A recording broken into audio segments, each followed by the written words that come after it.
Oke, bismillahirrahmanirrahim. Assalamualaikum warahmatullahi wabarakatuh. Kami dari kelompok 2 ingin mempresentasikan materi mengenai sumber hukum arbitrase, jenis lembaga, dan para pihak arbitrase. Kelompok kami yang terdiri dari Dea Apriliani Putri, Alif Rahmatullah, Eliana Eka Febrianti, Aisyah Anwar, Purwota Ayun, dan Muhammad Rizik Firmansyah. Next slide. Untuk materi pertama, pengertian arbitrase akan dijelaskan oleh Muhammad Rizik. Padanya dipersilakan. Terima kasih Makala. Di sini saya akan mempresentasikan tentang pengertian arbitrase. Pengertian yang pertama datang dari Marwan dan Jimmy tahun 2009. Arbitrase adalah suatu cara penyelesaian sengketa perdata di luar pengadilan umum yang hanya didasarkan pada perjanjian arbitrase yang dimuat secara tertulis oleh para pihak yang bersengketa.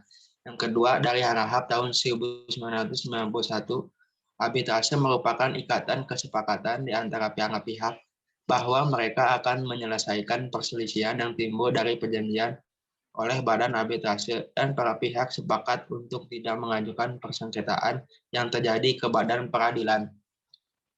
Next slide. Yang berikutnya adalah sumber hukum arbitrase. Yang pertama adalah Reglement of the Burgle atau RV. Yang kedua ada Undang-Undang Nomor 48 Tahun 2009 tentang kekuasaan kehakiman. Berdasarkan undang-undang ini, dianut prinsip bahwa kekuasaan kehakiman dilaksanakan oleh sebuah Mahkamah Agung dan badan peradilan yang berada di bawahnya, yaitu lingkungan peradilan umum, peradilan agama, peradilan militer, dan peradilan PT-UN, dan oleh sebuah Mahkamah Konstitusi. Yang ketiga, Undang-Undang Nomor 30 Tahun 1999 tentang arbitrase dan alternatif penyelesaian sengketa. Arbitrase yang diatur dalam undang-undang ini merupakan cara penyelesaian suatu sengketa di luar pengadilan umum yang didasarkan atas perjanjian tertulis dari pihak yang bersengketa. Berikutnya Undang-Undang Nomor 5 Tahun 1968 tentang penyelesaian perselisihan antara negara dan warga negara asing mengenai penanaman modal. Arbitrase yang diatur dalam undang-undang ini merupakan persetujuan atas konvensi tentang penyelesaian perselisihan antara negara dan warga negara asing mengenai penanaman modal. Berikutnya Keputusan Presiden Nomor 34 Tahun 1981 tentang pengesahan Convention on the Recognition and the Enforcement of Foreign Arbitral Award. Undang-undang ini merupakan peraturan yang menjadi sumber hukum atas berlakunya arbitrase di Indonesia. Keputusan ini bertujuan untuk memasukkan Convention on the Recognition atau yang biasa lazim disebut konvensi ke dalam tata hukum di Indonesia. Berikutnya adalah Peraturan Mahkamah Agung Nomor 1 Tahun 1990 tentang tata cara pelaksanaan putusan arbitrase asing. Peraturan Mahkamah Agung ini bertujuan untuk mengantisipasi hambatan atau permasalahan pengakuan dan pelaksanaan eksekusi putusan oleh arbitrase asing. Yang terakhir adalah Uncitral Arbitration Rules. Sumber hukum arbitrase ini dimasukkan ke dalam sistem hukum Indonesia yang dilahirkan pada tanggal 15 Desember tahun 1976 dengan tujuan mengglobalisasikan nilai-nilai dan tata cara arbitrase dalam menyelesaikan persengketaan yang terjadi dalam hubungan perdagangan internasional. Selanjutnya akan dilaksanakan oleh pemakar lain. Baik, untuk materi selanjutnya akan dijelaskan oleh Saudari Eliana Eka Febrianti. Persilakan. Terima kasih, moderator. Selanjutnya, jenis lembaga arbitrase. Yang pertama, ada arbitrase institusional, yaitu suatu lembaga yang khusus dan ditunjuk dalam proses arbitrase.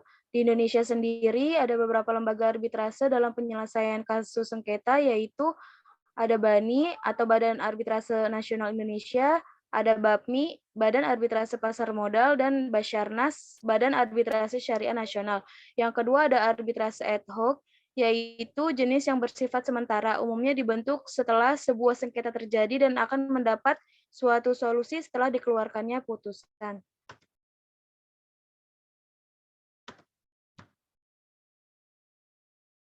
Selanjutnya, para pihak dalam arbitrase.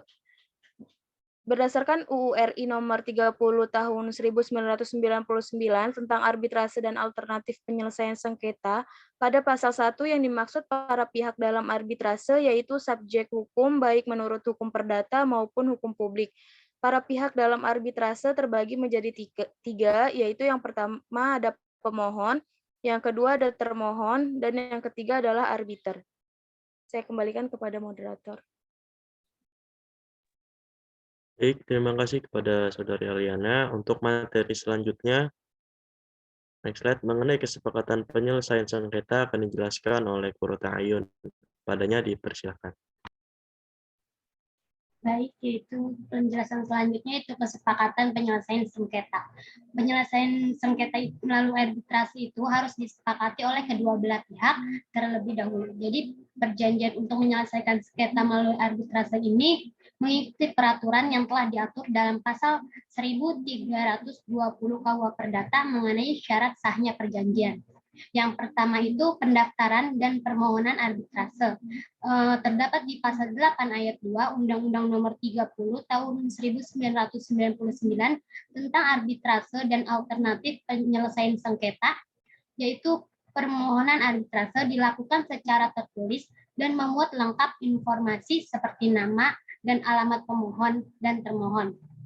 Selanjutnya itu penunjukan klausul arbitrase yang berlaku pada perjanjian yang menjadi sengketa, dasar tuntutan, jumlah yang dituntut, lalu cara penyelesaian sengketa yang dikehendaki, dan pengajuan jumlah arbitrase yang dikehendaki.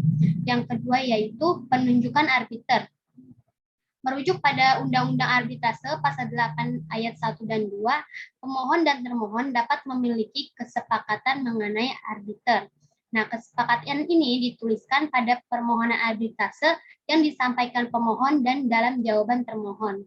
Yang ketiga yaitu tanggapan termohon dan tuntutan balik atau rekonvensi. Jadi berkas permohonan ini didaftarkan ke pengurus Badan Arbitrase Nasional Indonesia atau BANI. Lalu BANI selanjutnya memeriksa dan memutuskan apakah berwenang untuk melakukan pemeriksaan sengketa. Nah, termohon ini memiliki waktu 30 hari untuk memberikan jawaban dan dapat diperpanjang hingga 14 hari. Yang keempat yaitu sidang pemeriksaan. Pada proses pemeriksaan arbitrase ini dilakukan sebagaimana yang telah diatur dalam undang-undang. Pengaturan ini antara lain pemeriksaan dilakukan secara tertutup, menggunakan bahasa Indonesia, harus dibuat secara tertulis, dan mendengar keterangan dari para pihak. Lalu putusan akhir ini paling lama ditetapkan dalam kurun waktu 30 hari sejak ditutupnya persidangan. Sekian.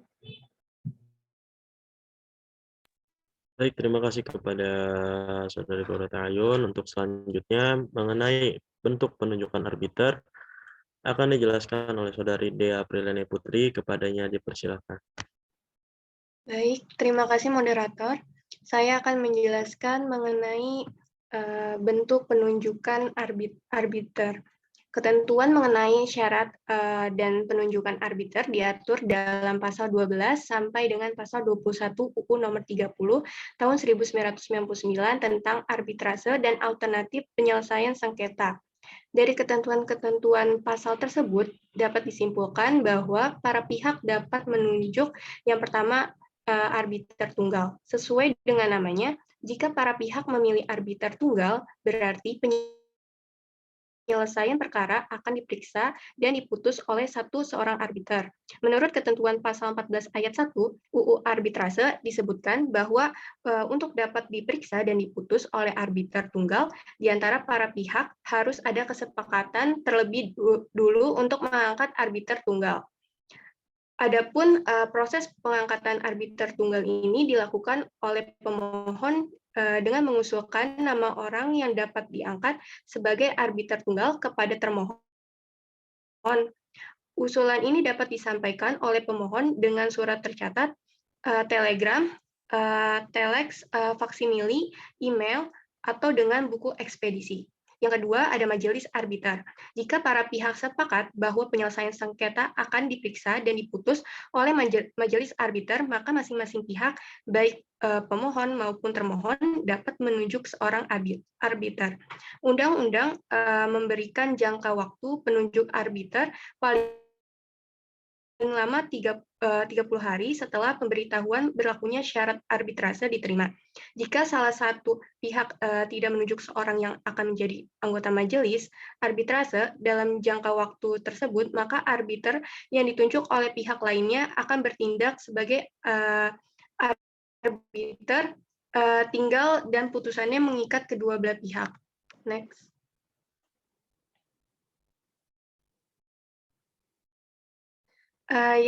Lalu saya akan menjelaskan mengenai syarat untuk ditunjuk menjadi arbiter.